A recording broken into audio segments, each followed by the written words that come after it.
All right, today we are going to be showing how to install one of these color burst for Color Kinetics fixtures on one of the big trees on the property. We're going to do this so that we can have kind of a moonlight ambiance light coming from above. So we want it shining down on the general area. A lot of times we want them shining through some tree branches, things like that, just to get a nice kind of overhead look. Now where we are is extremely dark, so it's not a problem. We don't have a lot of light spill that we would need a larger fixture or something like that if we were trying to overpower like a city street light or something. Now these are computer controlled, so another thing that this allows us to do is we can actually strobe these with an all white color, so all the colors on at one time, and they're a very fast light fixture. So we can strobe this, and since they're computer controlled, we can synchronize this with the audio track for the property to give us a thunderstorm lightning look, or just create a flickering light, black out certain areas and scenes if we want to. Essentially, as opposed to your standard downlight or something like that, or a wash, we have complete control over these fixtures.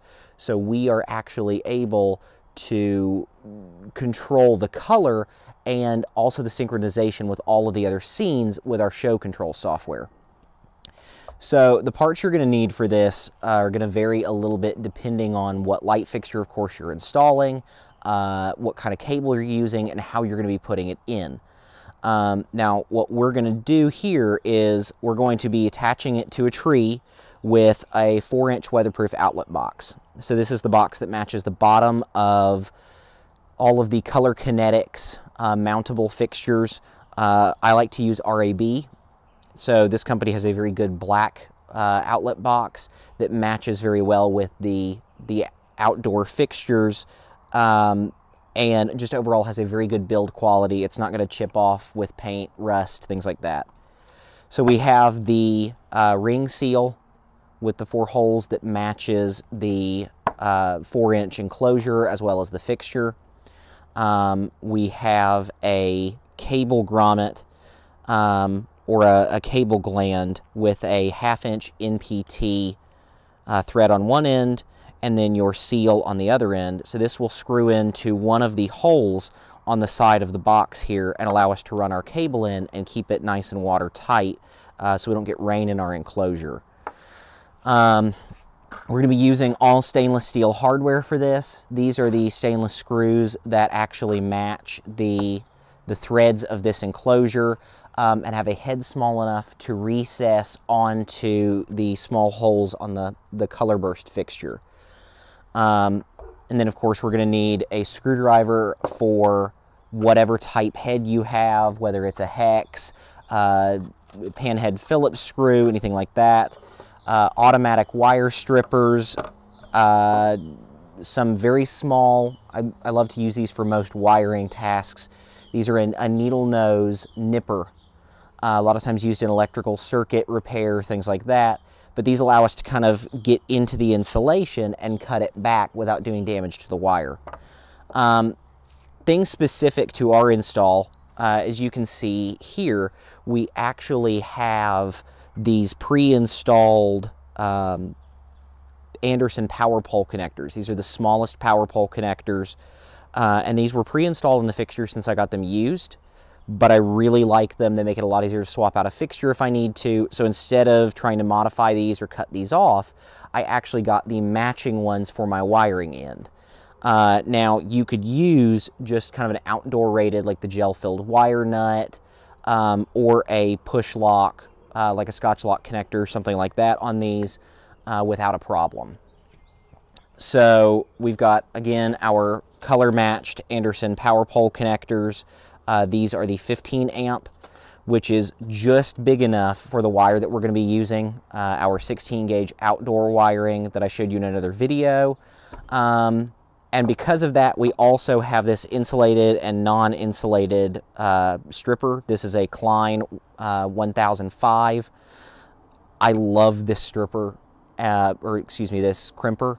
I use this for most of my open barrel connectors, things like that. It works extremely well, holds very well, and makes really good contact. And also has a really nice cutting blade on the end of it. And then we're going to be using zip ties. I've got 4-inch black cable ties. These are indoor outdoors, they're UV stabilized, and this is just to secure our wire to the overhead line that we put up earlier, since we're going to be flying the cable over to this tree. It's going to be in a location where we can't really trench over to it. So we have an overhead messenger wire that these are going to be attached to. So this will make it really easy. You can also wrap the line, use like a messenger wire bundler or something like that. But that's a lot more labor and a lot of times involves equipment that I do not have. So cable ties are our friend here. Things that we don't have shown that we're also going to need, we have 2-inch long stainless steel screws. I like to use stainless not only because they don't rust, but because they are not known to poison the tree. These are live trees. We want to keep them that way for many years to come. So when we attach this box through the 2 holes here, we're going to use a 2 or 3-inch long stainless screw. And we want to use a longer screw so that as the tree grows, we can also back that screw out a little bit, leave this a little bit of room to expand and not actually have the tree grow around it, because that could harm the tree as well as making removal of the fixture in the future very difficult. We are also going to need a small tube of clear silicone. We will use that to cover the screw heads once they are in the enclosure, just to make sure that no water can pool on the screws and actually over time seep down into the enclosure. This is more important with the ground up facing light fixtures as opposed to when they are horizontal. But still, nonetheless, I like to seal all of them and then I don't have to worry about it.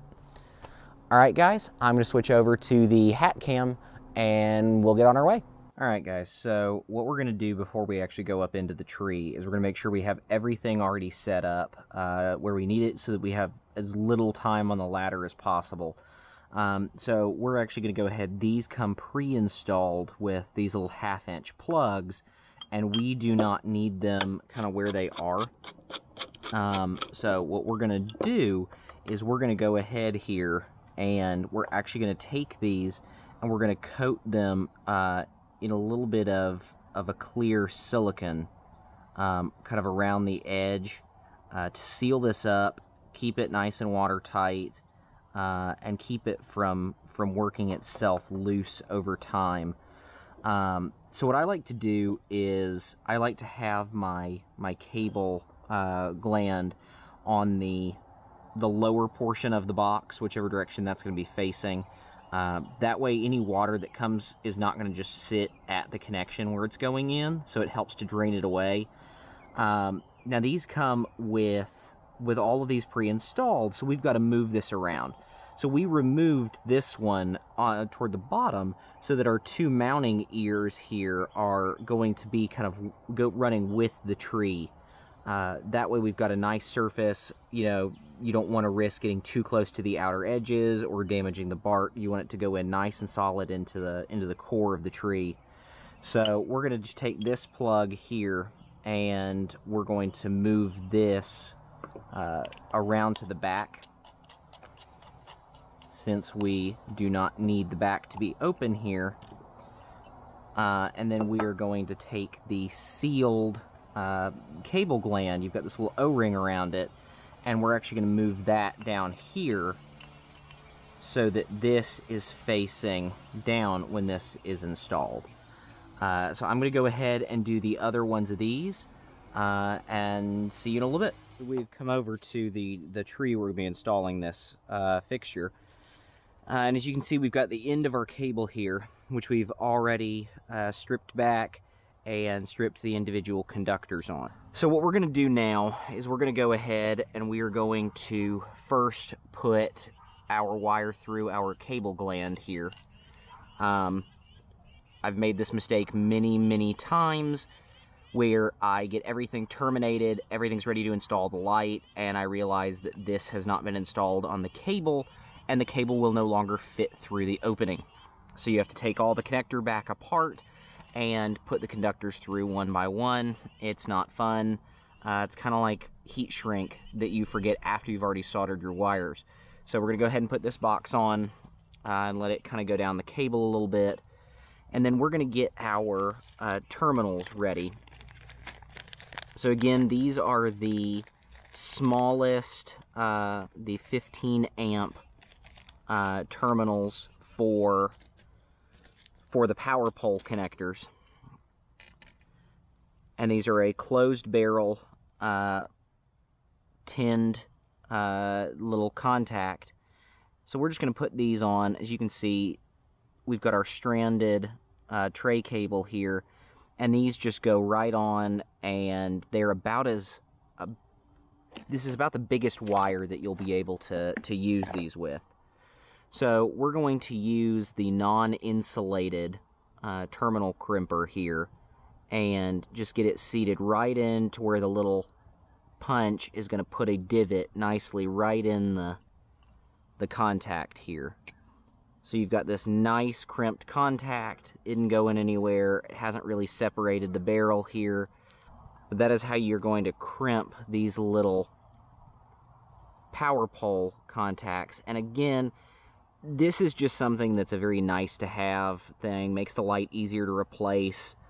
They're not necessary, but they are just a nice contact that's really easy to assemble.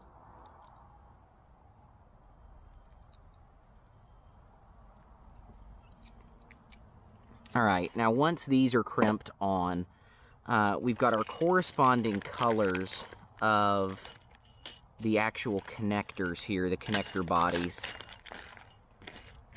And for our light, we're going to need one red, one white, and one black. But these actually have an orientation that they're going to have to go. So as you can see, they snap together, just slide into each other. But what you want to do is you want to make sure that when you assemble yours, that they're going to match up. So this is going to have to be installed so that it can go in facing this, which means that the red wire will actually have to go in on this side. So if we go ahead and just slide these connectors together, and then slide this black one here, then as you can see, these will match up and they don't go in reverse. So now we're going to be using our black wire, of course, as our negative, our red wire as our positive, and then our blue is going to be our signal. So on the lights, it's the same thing. Red is the positive, black is the negative, and their white is their signal.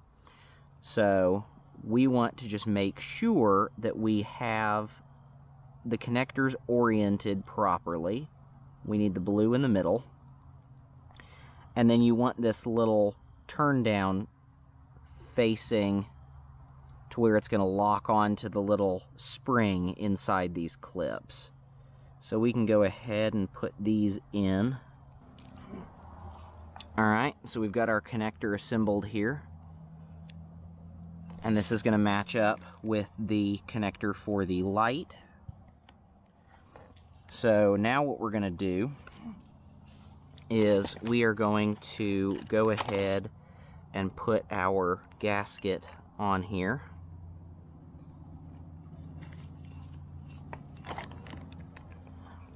And we are going to connect our light fixture. This just plugs in now.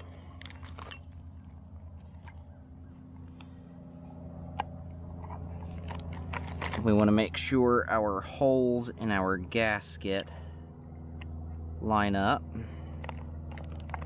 and then line up with the holes on the box.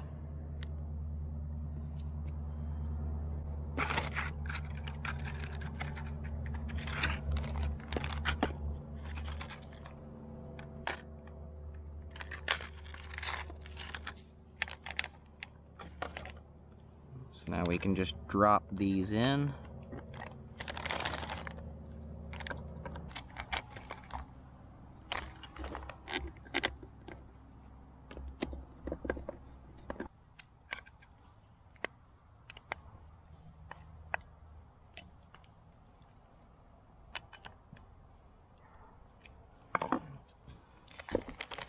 Okay.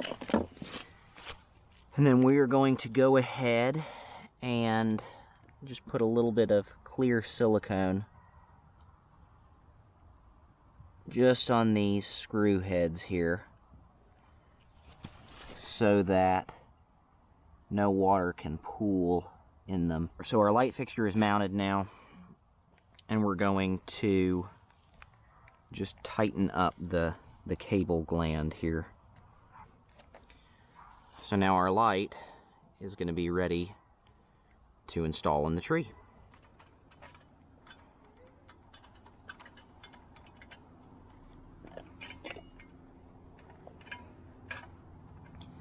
Alright, so we've got our nice place here to go ahead and install this light fixture. And what we're going to do is just hold it up in place, make sure these are nice and aligned, and then we're going to put our screw right in through the bark.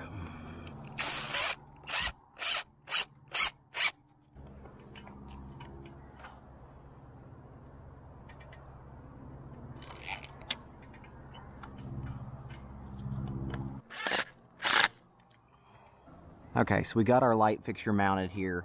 What we're going to do is we're going to put a small service loop of wire right before this light fixture.